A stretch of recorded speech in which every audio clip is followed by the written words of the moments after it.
والسلام یتیموں کا مال نہ کھاؤ، آسان طریقے سے کھاؤ۔ بھئی یتیم کا جو مال کھاتا ہے وہ پیٹ میں آگ ڈالتا ہے، قرآن میں یہ سوچو کے ساتھ مگر مختصر سی بات کرنا چاہتا ہے۔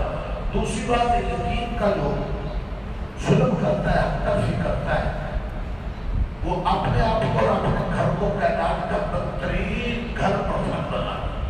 حدیث میں آتا ہے سب سے برا گھر جس گھر میں کوئی یتیم ہو اور اس کے ساتھ اچھا سلوک نہ ہو، اور سب سے بہترین گھر ٹون ڈیفنس کا نہیں، پیر پتھر والا نہیں، جس گھر میں کوئی یتیم ہو اور اچھا سلوک کرتا، یتیم کو پیار دیا جاتا ہے۔ یتیم وہ کہلاتا ہے جو نابالغ بچہ ہو اور اس کا باپ فوت ہو، بدل واجدیات بھی یتیم ہے، مقصہ بھی یتیم ہے، ننکسہ بھی یتیم ہے، سارے یتیم بیٹھے بچارے آئے۔ یتیم کون کہلاتا ہے؟ پرندوں میں، جانوروں میں جس کی ماں فوت ہو گئی ہو، اور انسانوں میں جس کا باپ فوت ہو گیا، نابالغ۔ یتیم کا مال نہ کھاؤ، چونکہ ذمہ دار باپ ہوتا ہے، باپ فوت ہو گیا ہے۔